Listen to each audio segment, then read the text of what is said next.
Sir, हम ये जो हुकूमत के हवाले से बात कर रहे हैं और तहरीक के सिविल नाफरमानी की तहरीक जो 14 दिसंबर को तहरीक इंसाफ ने ऐलान किया था, इससे बहुत पहले हम देख भी रहे थे कि मुख्तलिफ सियासी रहनुमा जब आए उन्होंने कहा जी कि हम इस हवाले से कोशिश करेंगे कि इसको अवॉइड कर लें, बातचीत हो जाए। जबकि कुछ लोग इस मामले में बड़े सख्त मौक़िफ़ इख्तियार किए हुए थे कि ये तहरीक चलेगी।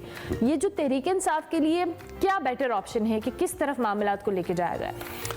देखिए, दो तीन बातें इस सियासी मंजरनामे में बड़ी वाज़ेह हैं कि 8 फरवरी के बाद हुकूमत भी आ गई, लेकिन मुल्क में वो सियासी इस्तेहकाम नहीं आ सका। उसके बाद जो हमारे मुआशी हालात हैं वो इतने दिगरगू हैं। उसमें आप देखिए कि IMF के साथ भी जो एग्रीमेंट हुआ उसमें भी ये पोलिटिकल इंस्टेबिलिटी जो है ना टॉप ऑफ द लाइन रही, और बिहाइंड द सीन काफ़ी इंश्योरेंसेज जो है ना वो तमाम पोलिटिकल स्टेक होल्डर से लेने के बाद जो है ना किया गया।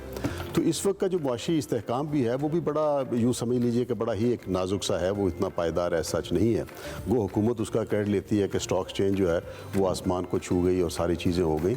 अब ये कि PTI जो है वो उसने कंटिन्यूसली, क्योंकि 8 फरवरी के बाद और 9 फरवरी उससे पहले 8 फरवरी के इलेक्शन के बाद जो भी हुआ सारा हमें पता है। अच्छा, अब उसके बाद ये कि PTI फील्स के उसका जो जेन्युइन एक पॉलिटिकल क्लाउट है, जो आवाम में उसकी एक रसाई है, पहुँच है, उसके मुताबिक उसे हिस्सा नहीं मिला and they have been denied. अब उसी की वजह से उन्होंने जो कॉल्स दी हैं, अच्छा उन कॉल्स में उन्होंने अपनी स्ट्रीट पावर और स्ट्रीट पावर की मसल का जो है ना वो इजहार भी किया है। सोशल मीडिया आप देख लीजिए, कंटिन्यूसली जो हेडलाइंस हैं वो PTI के कब्जे में हैं। अब लेटली ये जो हुआ है कि 24 नवंबर और 26 नवंबर के जो वाक़यात हुए इस्लामाबाद से चढ़ाई के बाद, अच्छा उससे पहले PTI का ख्याल ये था कि वो सिर्फ स्ट्रीट पावर की मदद से अपनी ही शराइत से को मनवा लेगी, लेकिन उसने PTI ने पूरी कुव्वत से सारा अपना सियासी मुजाहरे करके भी देख लिया कि अल्टीमेटली सिस्टम के अंदर रहते हुए एक जगह जो है ना वो बनानी पड़ेगी। अच्छा, और अच्छी बात यह है कि पॉलिटिकल टेम्परेचर को डाउन होना चाहिए, और PTI इस पॉलिटिकल सिस्टम का एक बहुत बड़ा हिस्सा है। एक सूबे में वो इस वक्त हुकूमत भी कर रही है, सेनेट में उनकी अच्छी खासी एक स्ट्रेंथ है, नेशनल असम्बली में आप देखिए कि पार्टी के तौर पर से उनकी एक बहुत बड़ी स्ट्रेंथ है। तो PTI ने ये तमाम तर स्ट्रीट पावर जो है ना अपनी दिखा के अपनी सियासी कुव्वत का मुजाहरा भी कर लिया है, और वो क्योंकि सिस्टम में है तो मेरे ख्याल में ये एक अच्छी रियलाइजेशन है कि जो PTI के अंदर जो संजीदा लोग हैं, जो पॉलिटिकल सिस्टम को समझते भी हैं, कि उनकी ये जो बात है वो गालिब आ रही है। और अगर बानी PTI ने ये स्टेप लिया है तो मेरे ख्याल में ये पहली संजीदा कोशिश है कि जिसमें इस्टेब्लिशमेंट की बजाय हुकूमत से बात करने का इंदिया दिया गया है। तो होता ये है कि सियासी लोग जब बैठते हैं ना जी, तो उसमें कोई ना कोई मतलब हल निकल आता है, गिले शिकवे अपनी जगह। अब ये कि कल जो वज़ीर दिफा ने बयान जिस तरह का दिया पार्लियामेंट में वो खासा सख्त था, लेकिन ये रिटोरिक्स होते हैं, पब्लिक को दिखाना होता है, ये स्क्रीन की मजबूरी होती है, हेडलाइन की मजबूरी होती है। लेकिन अच्छी बात यह है कि PTI में भी अगर ये रियलाइजेशन है, और वो जो उनके संजीदा तबकात काफ़ी अरसे से कह रहे थे, तो बानी PTI ने जिस तरह की ये कॉम्पोजिशन की है पार्टी की, इसमें बड़े संजीदा लोग हैं। तो उस एतबार से मेरा ख्याल है बड़ी देर के बाद महसूस ये हो रहा है कि दोनों अतराफ में ये एक पोलिटिकल सेंस और सैनिटी प्रिवेल करने जा रही है। अल्लाह करे कि इसके लिए जो ज़रूरी कॉन्फिडेंस बिल्डिंग मेजर्स हैं वो भी अब हुकूमत की बारी है कि वो ले। फॉर एग्जाम्पल ये जो हंगामे हुए 24 से 28 से 26 फरवरी में, उसमें 1000 से ज़्यादा लोग जो है ना वो अंदर हैं। अच्छा, उससे पहले जिस अंदाज में लोगों को पकड़ा धमकाया गया वो भी नामुनासिब था। तो बेहतर ये है कि अब हुकूमत की बारी है कि वो इस टेम्परेचर को डाउन करे with some confidence building measures, और ये प्रोसेस आगे चलना चाहिए। अच्छा, अभी आपने बात की कि तहरीक इंसाफ को अच्छी बात है कि रियलाइजेशन हो रही है। आपको लग रहा है कि ये जो टाइमिंग है रियलाइजेशन की, मुज़ाकरात को लेके, ये कोर्ट मार्शल जो ट्रायल है उसके बाद हुई है? क्योंकि जाहिर है जो अभी शवाहिद और दीगर चीज़ें, जो प्रेस रिलीज़ भी सामने आई थी ISPR की, उसके मुताबिक भी मुख्तलिफ सियासी जमातों के साथ और स्पेसिफिकली तहरीक इंसाफ के साथ जो रवाबित का मामला था, आप समझते हैं कि ये चीज़, ये जो टाइमिंग है ये उससे मैच कर रही है? देखिए जी, इसमें बहुत सारी चीज़ें जो सियासत में होती हैं, और बाज़ औक़ात बड़े बड़े जो सख्त मौक़िफ़ इख्तियार किए जाते हैं, और उसमें लचक जो आती है वो कई वजूहात की वजह से आती है। सबसे पहली जो लचक है वो ये है कि जो 24 नवंबर से 26 नवंबर इस्लामाबाद में जो कुछ हुआ, उसमें हुकूमत की तरफ से जिस तर्ज़ अमल का और इंतज़ामी हाई हैंडेडनेस का मुज़ाहरा किया वो भी हमने देख लिया। PTI की तरफ से जिस शिद्दत और क़ुव्वत के साथ किया गया वो भी हमने देख लिया। अच्छा, साइमल्टेनियसली जो जनरल फैज़ हमीद का ये ट्रायल चल रहा है, यस बिहाइंड द सीन उसके बहुत सारे मुज़मरात हैं। मतलब उसको हम ओपनली डिस्कस एज सच नहीं कर रहे, लेकिन अभी तक जो चार्जशीट दी भी गई है वो अगर देखा जाए तो बुनियादी तौर पे वो टॉप सिटी और बाकी सियासी मुदाखलत के हवाले से है। जो बाकी दीगर मामला जो बताए जा रहे थे उनके ऊपर अभी वो तफ्तीश और तहकीक जा रही है, तो नेचुरली उसके डांडे कहीं ना कहीं जाके बानी PTI और PTI के बाकी दीगर मामला से मिलते हैं। तो सियासत में या नेगोशिएशन में जब कभी लचक आती है तो ये बिहाइंड द सीन जो डेवलपमेंट्स होती हैं उनका एक असर होता है, लेकिन हर चीज़ को उसके साथ जोड़ के हमें उसमें एक अटक नहीं जाना चाहिए। वो चीज़ें अपनी जगह चल रही, जैसे बैरिस्टर गौहर साहब ने भी कहा कि भाई वो फौज का अंदरूनी मामला है, ये एक बयानिए की हद तक एक पॉजिटिव बात थी, लेकिन हमें अंदाज़ा है कि उसके डांडे जो है ना वो बानी पीटीआई से मिल रहे हैं।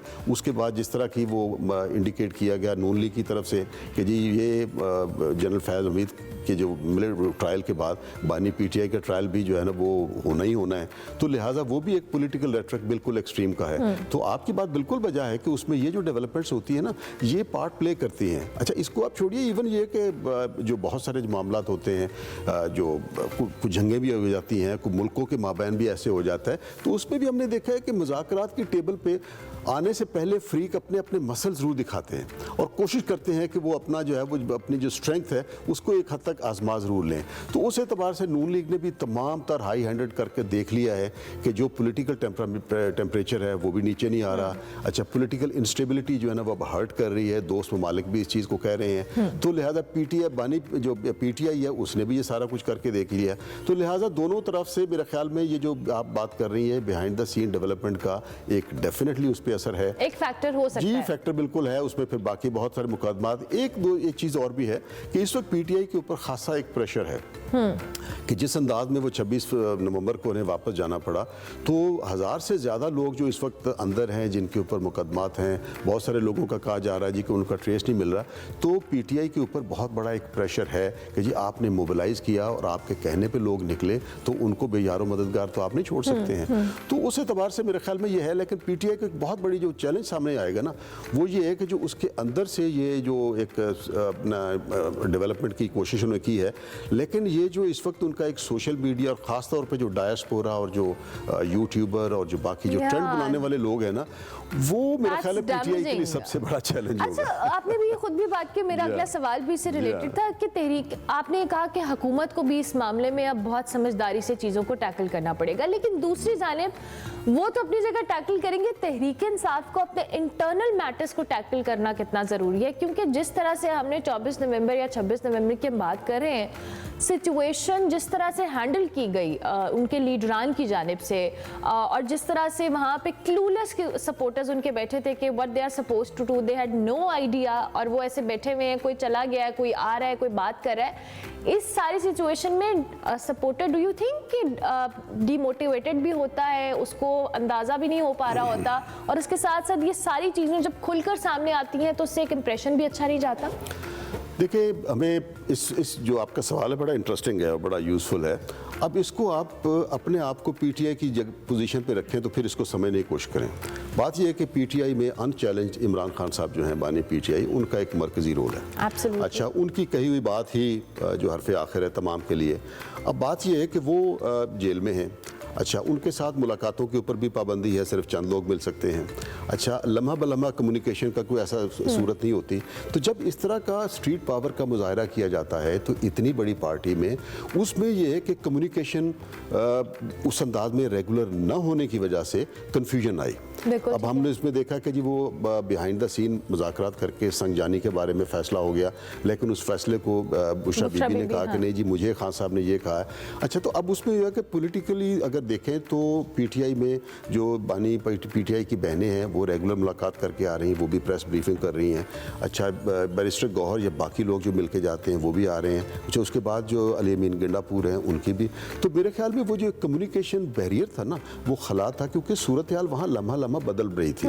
तो वो लम्हा बलम्हा बदलती हुई सूरत हाल में फिर ये होता है कि ये जो जिस तरह अंदाज में मार्च लीड किया जा रहा था उसमें इंटरनल डिफरेंसेस भी होते हैं, पार्टी के अंदर भी होते हैं, ठीक है ना, उसे हमें डिनाई नहीं करना चाहिए, वो होते हैं। फॉर एग्जांपल पेशावर में चलने से पहले हुआ कि मार्च लीड कौन करेगा, सो ऑन सो फोर्थ।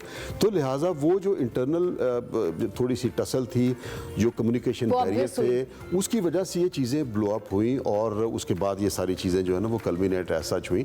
लेकिन बहरहाल जो गुजर गया सो गुजर गया। अब उसको ये है कि आगे बढ़ना चाहिए उसूली तौर पे। अब बात जो कर रही थी आप सिविल नाफरमानी वाली, मेरे ख्याल में पीटीआई बुनियादी तौर पे सिविल नाफरमानी पे जाना नहीं चाह रही, एग्जैक्टली, लेकिन ये है कि 26 नवंबर के बाद जिस तरह का एक माहौल बना दिया ना कि एज इट इज़, जिस तरह नून लीग और बाकी हिमायतियों ने कि एज इट इज़ कि पीटीआई का अब मतलब है कि कमर टूट गई है, तो वो उन्होंने जो जवाबी बयानिया दिया है ये बुनियादी तौर पे अब उन्होंने अपनी साख को बहाल भी किया। नंबर 2, उन्होंने अपना जो पॉलिटिकल क्लाउट है ना मीडिया में भी, तो उन्होंने उस चीज़ का भी जवाब दिया कि हेडलाइन इस वक्त आप देख लें पीटीआई ने कैप्चर की हुई है, सिर्फ उन्होंने एक बयान दिया कि हम सिविल नाफरमानी करेंगे। अब सिविल नाफरमानी बहुत बड़ी चीज़ होती है, पास्ट में भी वो कह चुके हैं कि जब वो धरना था कि जी बिल नहीं दें या लोग जो है ना बाहर से रेमिटेंसेज नहीं दें, लेकिन आप ये देखिए कि PTI is playing very skilfully the media game.